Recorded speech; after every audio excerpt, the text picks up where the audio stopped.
Hello everyone, कैसे हैं आप सब। मेरा नाम चंचल है और आज हम बात करेंगे वेरिफिकेशन के बारे में। हाँ, वेरिफिकेशन के बारे में, क्योंकि आपके मेडिकल हो गए हैं स्टार्ट और मेडिकल के साथ साथ ही वेरिफिकेशन भी चल रही है। बहुत सारे बच्चों की वेरिफिकेशन हो गई है, किसी की पुलिस वेरिफिकेशन हो गई है तो किसी की LIU वेरिफिकेशन हो गई है। तो हम दोनों वेरिफिकेशन के बारे में बात करेंगे और कितना पैसा लगता है भी है या नहीं लगता, या कंपलसरी होता है पैसा देना, क्या रीज़न है पैसे देने का, इस पर भी बात करेंगे। और क्या किस तरह से वेरिफिकेशन होती है, क्या पूछताछ होती है, आप किसे पूछा जाएगा डायरेक्ट, या फिर आपके गांव वालों से या फिर आस पड़ोस के लोगों से पूछा जाएगा। तो वेरिफिकेशन कैसे होती है और मेरी वेरिफिकेशन कैसे हुई थी चलिए शुरू करते हैं।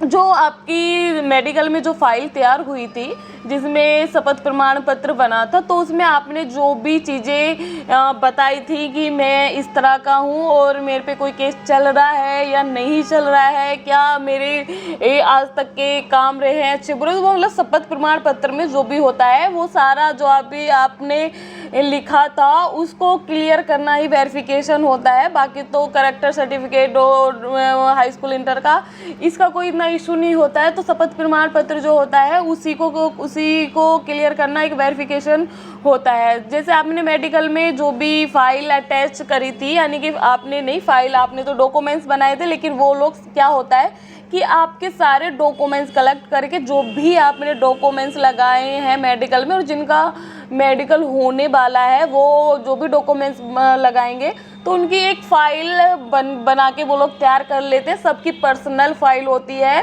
फिर जब वो पर्सनल फाइल आपके पहुंचती है थाने में, जो भी आपका थाना लगता है उस थाने में पहुंचती है, तो वहाँ से स्टार्ट होती है आपकी वेरिफिकेशन। तो वेरिफिकेशन पहले LIU वेरिफिकेशन भी हो सकती है और पहले पुलिस वेरिफिकेशन भी हो सकती है। तो पुलिस वेरिफिकेशन के बारे में पहले बात करते हैं। तो ये कोई घबराने वाली चीज़ नहीं कि मेरी ये वेरिफिकेशन होगी वो वेरिफिकेशन होगी, कोई भी वेरिफिकेशन पहले हो सकती है, इसका कोई इशू नहीं है। ठीक है, तो हम पहले बात करेंगे पुलिस वेरिफिकेशन के बारे में। पुलिस वेरिफिकेशन में या तो कोई सिपाही आएगा या फिर कोई हवलदार आएगा जो आपके घर पे आके आपसे पूछताछ करेंगे कि क्या चीज़ है, कैसे चीज़ है। तो वैसे या फिर आपको थाने भी बुला लिया जाएगा कॉल करके।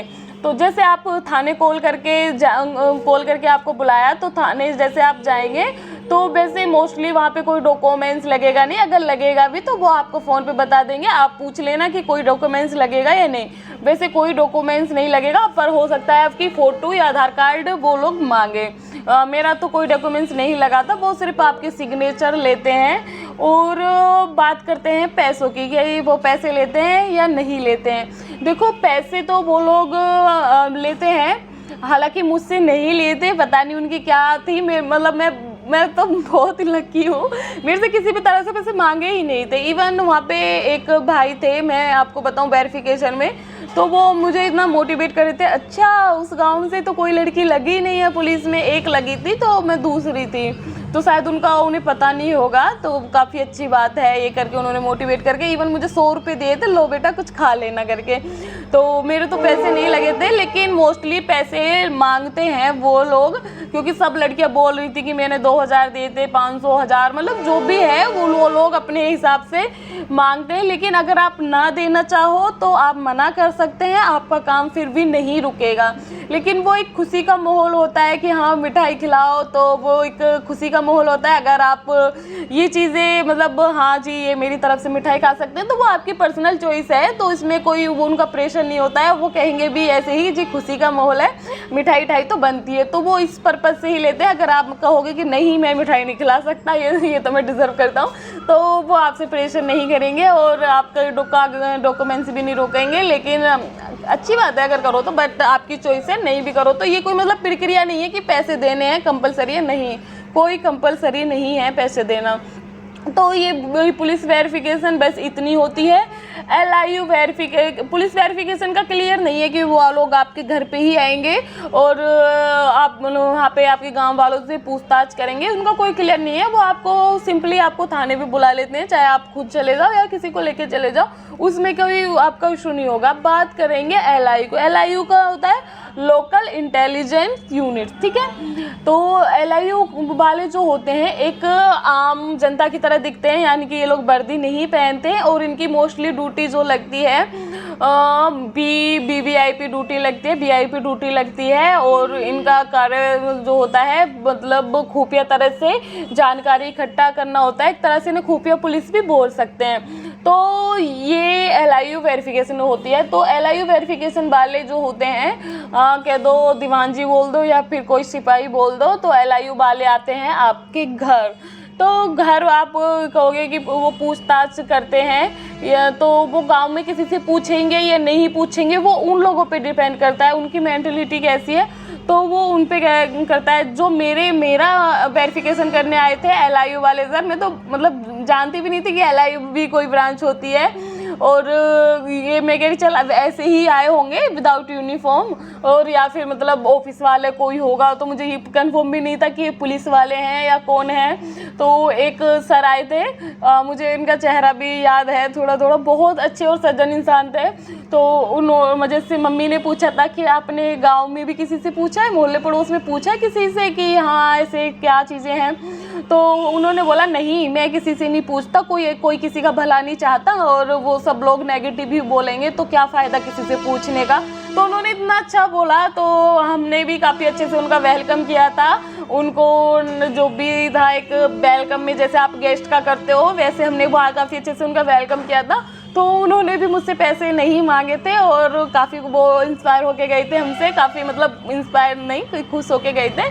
तो वो आशीर्वाद भी दे रहे थे कि हाँ खुश रहो। तो लोग आपके उस पर मतलब आपके पास किस तरह के लोग आ रहे हैं मतलब वेरिफिकेशन करने के, क्योंकि हर जगह हर विभाग में अच्छे बुरे लोग होते हैं, थोड़े स्ट्रिक्टली होते हैं, थोड़े सॉफ्ट हार्ट होते हैं। तो पैसे अगर उन्होंने नहीं मांगे थे, बाकी आपके बहुत लड़कियों ने कहा था कि वेरिफिकेशन में पैसे मांगते हैं, हाँ मोस्टली 90% मांगते हैं, वो भी एक खुशी के पर्पज़ से मांगते हैं कि हाँ चाय पानी करा दीजिए या फिर पेट्रोल का करा दीजिए। तो वो आपकी चॉइस है। वैसे अगर वो हमसे मांगते हम दे देते क्योंकि हमारा बहुत खुशी का माहौल था। तो वो LIU वेरिफिकेशन होती है ये। लेकिन जब ये दोनों वेरिफिकेशन हो जाती है कंप्लीट तो फिर ये फाइल फिर आपकी पहुंचती है SP ऑफिस यानी कि जिला अधिकारी के पास, कप्तान के पास, जिसे कप्तान बोलते हैं। फिर उनके दोनों वेरिफिकेशन उस पर अटैच होके कप्तान के साइन हो जाते हैं। फिर उसके बाद आपकी पूरी कंप्लीट हो जाती है फाइल। फिर जब आप ट्रेनिंग सेंटर पे पहुंचते हैं तो ये फाइल ही आपके ट्रेनिंग सेंटर पे पहुंचती है। कोई डाक हमारे जो विभाग में पुलिस में अभी भी डाक चलती है, व्हाट्सएप वगैरह से भी यूज़ होता है बट डाक इम्पोर्टेंट है, डाक चलती है। जो कागज़ का आदान प्रदान होता है, ओरिजिनल कागज़ जो भी होते हैं वो व्हाट्सएप नहीं कर सकते हैं ना, तो वो खुद ही पहुंचाने पड़ते हैं, जिसे डाक कहते हैं। तो डाक के थ्रू आपके सभी के सेंटर पे आपकी फ़ाइल पहुंच जाती है, जिसका भी जहाँ सेंटर होगा वहाँ फाइल पहुँच जाती है। किसी रीजन से आप जैसे आपकी ट्रेनिंग 17 जून से है और वहाँ पे आप लोग पहुँच गए और वहाँ पे आपकी आमद होगी 17 जून में, लेकिन जब तक वो आपकी फ़ाइल वहाँ पे नहीं पहुँचेगी आपकी आमद नहीं होगी, यानी कि आपकी सैलरी उस दिन से काउंट नहीं होगी, काउंट नहीं होगी सॉरी। तो वहाँ पे जैसे हम पहुँच गए थे 28 मई में, शायद 28 मई में हम पहुँच गए थे और हमारी फ़ाइल किसी रीजन से लेट हो गई थी तो वो आई थी 7 जून को। तो हमारी जो सैलरी बनी थी वो 7 जून से ही बनी थी। और जो हाथरस वालों की फ़ाइल थी, एम्बुलेंस शहर से जो हाथरस वालों की फ़ाइल थी उनकी पहुंच गई थी 2 तारीख को, तो उनकी वेरिफिकेशन हमसे पहले हो गई थी, उनकी सैलरी बनी थी 2 तारीख से। तो इसका इफेक्ट ये होता है। तो फाइल का पहुंचना बहुत इंपॉर्टेंट होता है, उसी के पर्पज़ पे आपकी आगे की क्रियाएँ शुरू होती हैं, आपकी सैलरी बनना स्टार्ट होती है। तो ये है आपकी वेरिफिकेशन का प्रोसेस। और और क्या जो भी आपको पूछना हो आप पूछ सकते हैं, और खुद को सेफ रखें, सुरक्षित रखें, और मोहल्ले पड़ोस के ज़्यादा मुंह ना लगाएं, उनसे बना के रखें कुछ दिन तक क्या बना के ही रखो, कोई किसी का नहीं होता यार, लाइफ टाइम बहुत छोटी ज़िंदगी होती है, इतनी भी बड़ी नहीं होती। तो चलिए, अब आपको कोई भी और भी क्वेश्चन पूछने हो तो आप कमेंट कर सकते हैं। मिलते हैं नेक्स्ट वीडियो के साथ। तो थैंक्स फॉर वॉचिंग, और चैनल को कर लीजिए सब्सक्राइब और शेयर भी कर दीजिए, ताकि और लोगों को भी थोड़ी नॉलेज मिले। और वेरिफिकेशन का कोई इतना इशू नहीं है, वेरिफिकेशन हो ही जाती है। मोहल्ले पड़ोस जो समझदार होंगे वो मोहल्ले पड़ोस से पूछते ही नहीं है, क्योंकि उनको भी पता है कि मोहल्ले पड़ोस कभी सही नहीं बताते, अच्छे इंसान को भी गलत बता देते हैं। तो जैसे जो हमारे सर आए थे उन्होंने भी यही कहा था, कोई किसी का भला नहीं चाहता है, तो इसलिए मैंने तो किसी से पूछा ही नहीं। तो बहुत अच्छे इंसान है इस दुनिया में, बस आप अपना व्यवहार बना के, मतलब ये है ना, तुम सही रहो, बाकी सब पे छोड़ दो। तुम मतलब हर किसी के लिए तुम सही रहो। तो वही है कि आप सही रहोगे, आप भले तो जग भला। तो ठीक है, मिलते हैं नेक्स्ट वीडियो के साथ। Bye bye.